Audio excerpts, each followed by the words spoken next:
got a little PowerPoint presentation here for you just to give you an update of where we are and how we've managed through COVID ourselves. So if we can go on to the next slide. So we'll start with our COVID positives, because I think, as Carly says, it's really important to think about the positives as you're moving on, rather than looking back at all the negatives.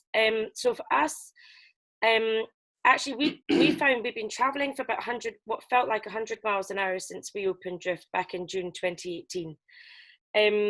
Just with very little time to stop, very little time to properly evaluate and think about the business as a whole.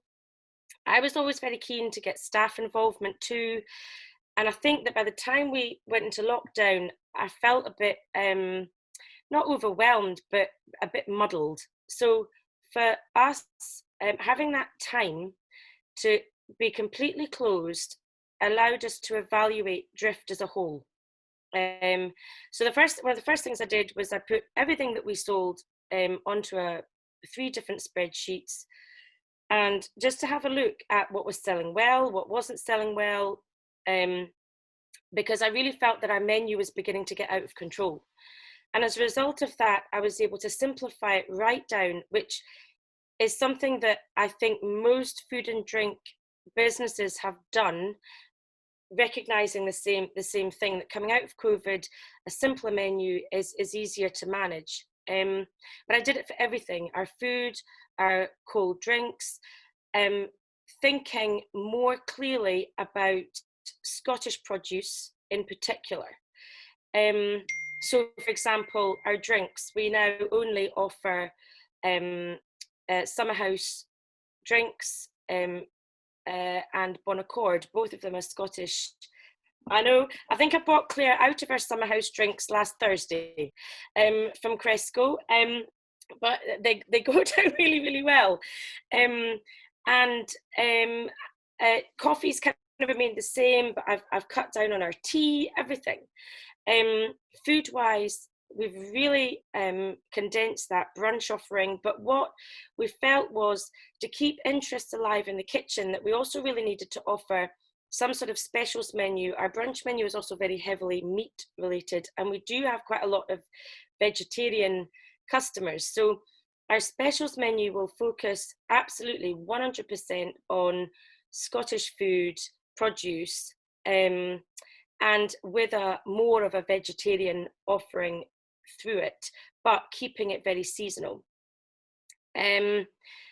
We also developed our outside area. It was something that we'd been planning on doing for months, but I think because we were so busy, trying to actually get into the outside area to develop it was really hard. So Stuart and his dad, head of maintenance and gardens, as he's now called, it's quite a good title for him, really, but got into the outdoor area, and they've laid, you can just see it in this photo down the bottom right hand corner, some astroturf that had been sitting in the farm steading for, I don't know, maybe 3 or 4 months. So that was laid down. We brought all our paperwork up to date as well. There was tons of it, the training manuals, EHO stuff, which we were managing, but I just wanted to really bring up to date. And so I just feel that we're altogether more compact as a business, and everything can be found easily. We also converted a Sinclair and Rice horse trailer, which you can see in the bottom left picture. It's not the full picture, I grant you that, but listening to Carly, difficult after the bushfire getting materials. For us, COVID presented a real problem to get materials to actually convert that trailer. So we ended up opening far later than we had envisaged, but in some ways it wasn't a bad thing either. The positive thing to come out of that was that everywhere else had opened up around us. And as we're a destination, we very much felt that the town of North Berwick was really quite sensitive to the influx of tourists coming into the town. So opening up a bit later as a destination wasn't a bad thing. And we could monitor what was going on around, and that helped us with our planning for reopening and how we were going to do it, meeting all the guidelines. And one other massive positive for us was the ongoing agritourism meeting support.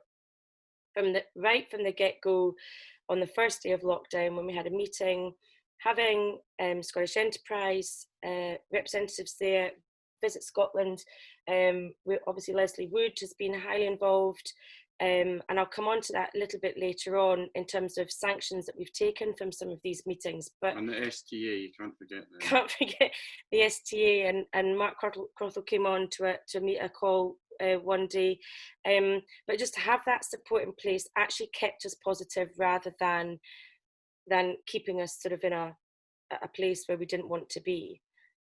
Can we go on to the next slide?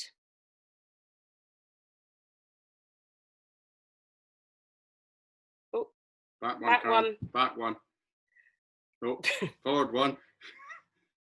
So the financial impact for us, again, it's something that we didn't really want to dwell on, and we were very lucky.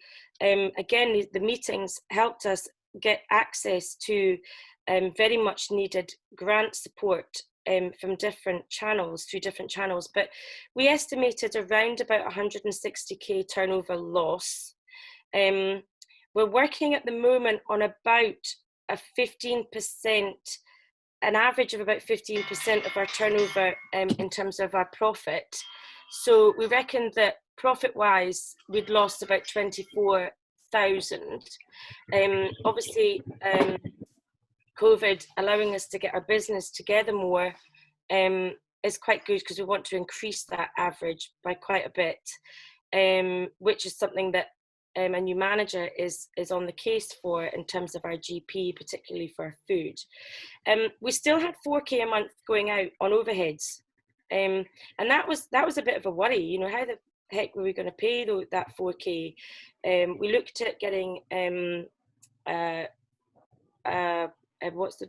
had a loan. We've got a loan going out every month, and we looked to get a loan holiday with that, but it turned out to be more complicated than it was worth.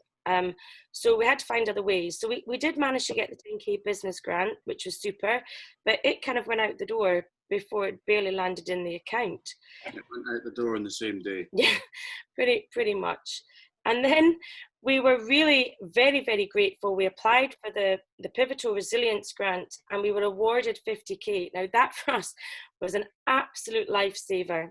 It allowed us to pay off the 4k every month. It allowed us also to pay staff. We were in a situation whereby the accountants just couldn't seem to work through the salaries for staff, the payroll for staff quick enough. So we were left with, 9k a month just on payment for staff. But then we got that money back. Yeah, the furlough scheme for us was great. Well, it was great for the country, but our accountants actually delayed us getting the money.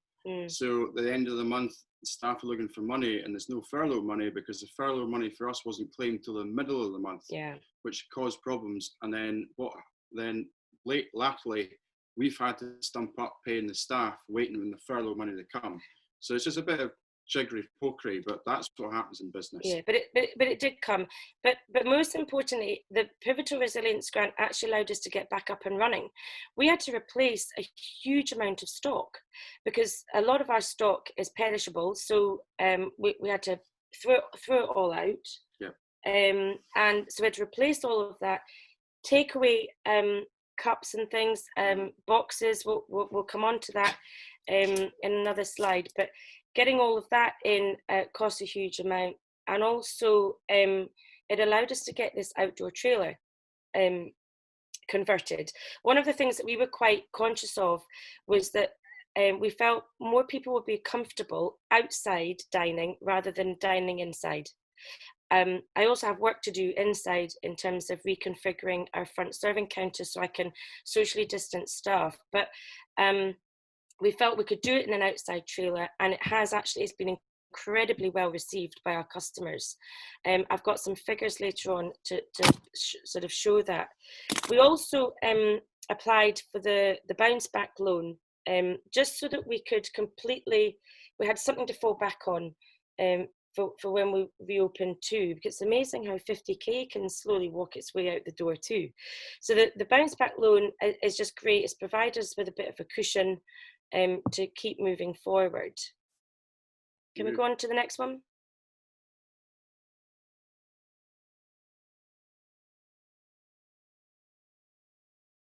Caroline, can you hear us?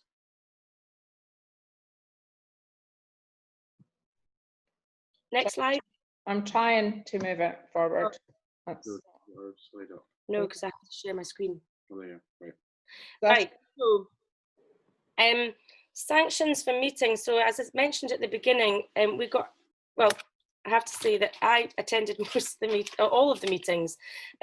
Stuart was quite busy doing lots of other things on the farm, but I found these meetings so valuable. One of the first things that we got together as a group to do was hashtag a quiet minute, and together with Leslie Wood, that whole idea of keeping our customers engaged, the realization of that was massive, and so I found actually the hashtag a quiet minute to be amazing for me too. I found that just taking that minute to sit quietly and appreciate what was around us was incredible, and the engagement I got from it through our social media was super. Lots of people talking, commenting on how useful it was for them to see waves lapping the shore, to see drift as it was, to see that it was still standing, that they still had something to come back to. It was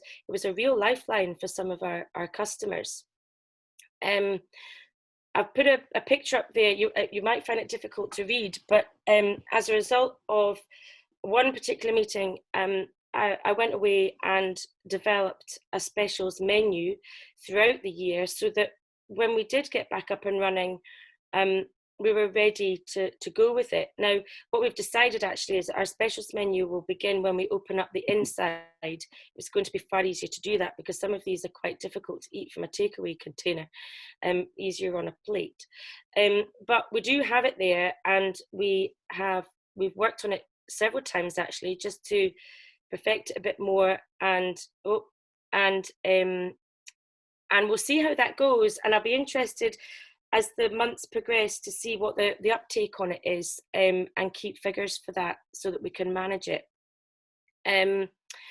Finally, albeit we had a fire going on at the same time, so we had a breakout fire in our biomass boiler, an electrical fault, but I still I sat on a telegraph pole with her, and we managed to have our website meeting, and we are in the process of building our website. It's taken me 2 years, but we're getting there, and I'm really quite excited about it, and can't wait to actually get it published and live on the net. But it is taking me a considerable amount of time, but it's great to get it going. Live videos. We did a Go Rural live tour. Oh my days, very nerve-wracking. But we did it, and we had a couple of 4G connection issues. Stuart had to get his trainers on and keep running outside and coming back in so that we could get connectivity again. But as a result, though, I would say that that's given me the confidence, and I've done a couple more since, and I keep trying to find and think of other ways that we can engage with our customers. I did one recently just to show the layout of how we were operating, to give customers an idea so that they felt more comfortable when they arrived, and they didn't, they weren't coming to the unknown. And again, that was well received by a good number of people. They were quite thankful for that.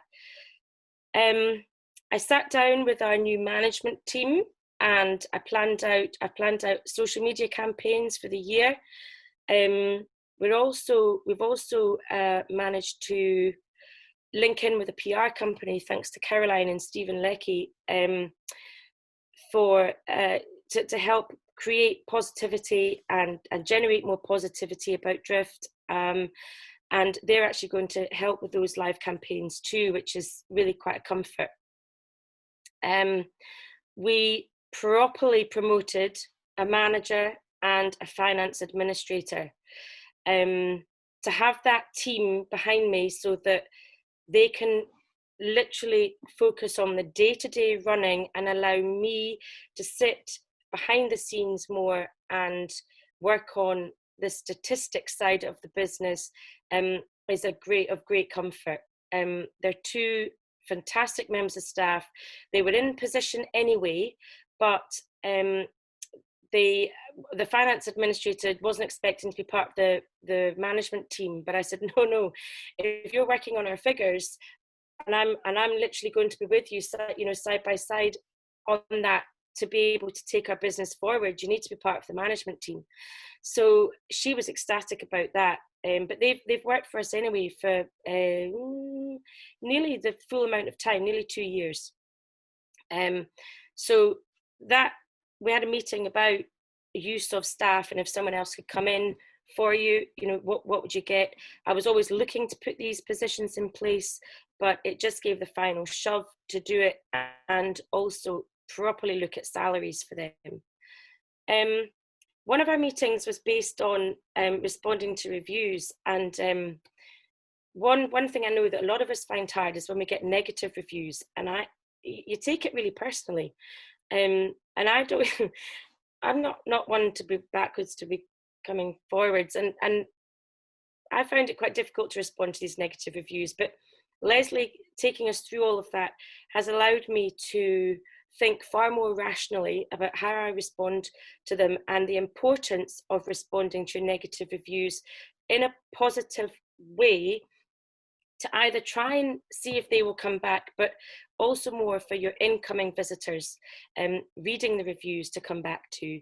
And so I am trying to devote a day a week where I literally fly through all the reviews and respond to every single one on quite a few different platforms. It can be quite tricky, but it's so important to do.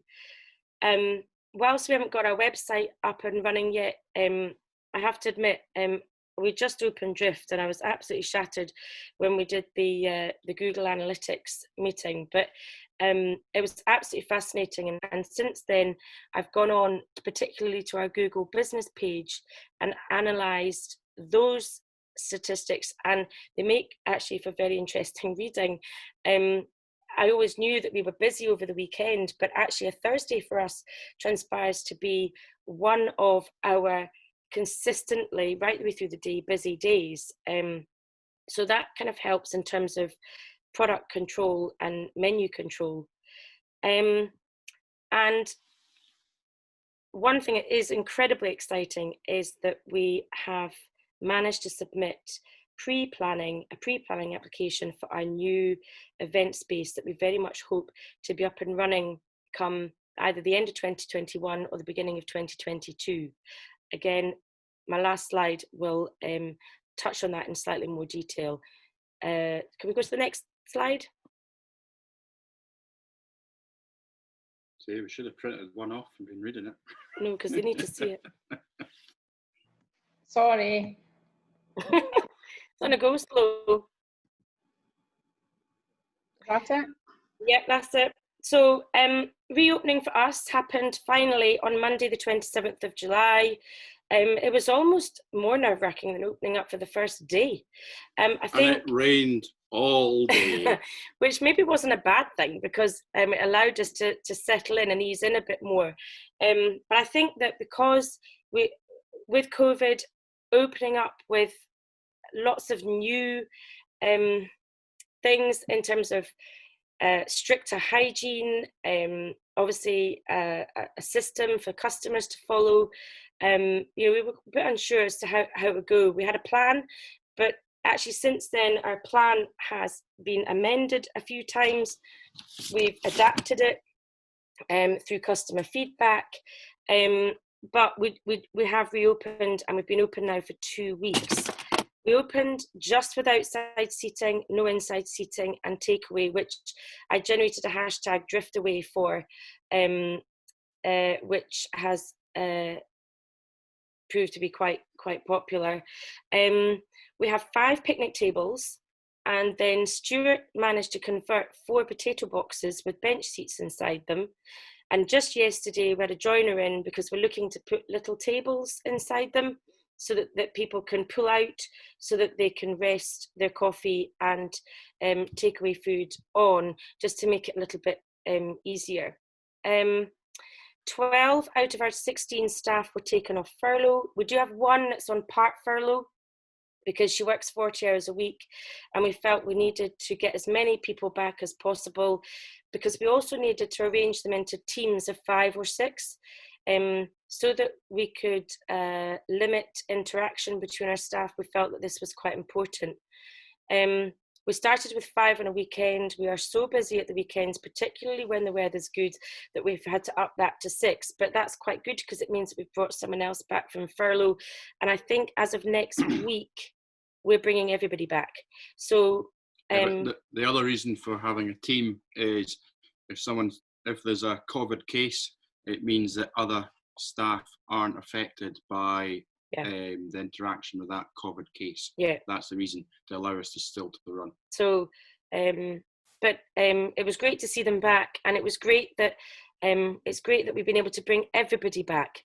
There was a point where we were thinking, Stuart was beginning to panic, thinking that we wouldn't be able to bring people back, but we have done. And I've also, the closing date is Monday, but I have advertised and have had a good number of applications for a new permanent part-time position within Drift, because we're conscious that a lot of our university students are going back in September, and so we will need a more permanent member of staff. But I've had a really good uptake on that, with some one particular person, 2 people actually, thrilled to be in our agritourism business.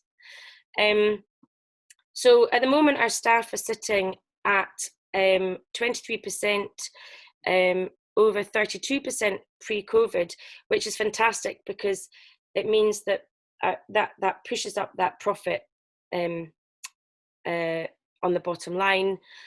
We've introduced a new online booking system, which you can access through Facebook and Google My Business. We felt we had to do that in the end. And actually, as a result, we feel that our turnover has really increased. We're going to definitely do it for an inside too. We can now shove people off tables where we couldn't before, and we don't do it in a horrible way. We don't say, "Oi, get off that table." It's just more, unfortunately, we need the table back within 15 minutes, just to let you know, which is great, because we thought that having a reduced capacity would have a huge impact, but you'll see through figures on the next page that it hasn't. And the only negative is that we've got circa £100 a day on takeaway boxes and cups, which equates to we're filling a potato box every day of takeaway rubbish, which is quite incredible. Okay, you want the next one, please? Right. I don't know what's wrong with us. Come on, that's it. There we go. So we opened 2 weeks ago, and so far we've turned over £22,642.27. The 27 pence I find funny, because all our costs are end in a 5 or a 0. So there must have been a wee discount for staff in there somewhere. And we have performed 1,785 transactions. Now, sadly, not all the staff have been putting through the number of covers, which is slightly frustrating, because that's the information I want. But if you work on the basis that each transaction on average is 3 covers worth, then we've had over 5,000 people through the door. We had a record weekend last weekend. You can see on the right hand side our weekend of takings and the number of transactions, and it throws up some quite interesting points for discussion for us. So we had 2 more transactions on Sunday over Saturday, but yet we took £40 less. Part of that possibly was to do with we sold more drift brunches on the Saturday, and a drift brunch for us is great. It's our most expensive product on the menu. or menu item, but it costs the least amount to make. And I think we sold more of those on Saturday than we did Sunday. And then we ran out of bacon. We went through, I think, 16 packs of bacon over that weekend. And each pack has 120 slices in it. So I'm not even going to work that out, but that's a lot of bacon. But we ran out of bacon on the Sunday with about an hour and a half to go for our brunch service, which was a bit disappointing. But we still took more on both of those days than our previous best total. That's on reduced capacity seating and a takeaway trailer. And 3 less staff. So you can quickly see that that there is a massive demand there, people wanting to come to the coast. Our average spend has gone up as well. So our average spend pre-COVID was sitting around about £8, but it's sitting anywhere now between that £12.50 to £13.20 mark. So that's an interesting one to keep an eye on too. Our best sellers is our latte. That's how many we've sold. 605 sold in 2 weeks.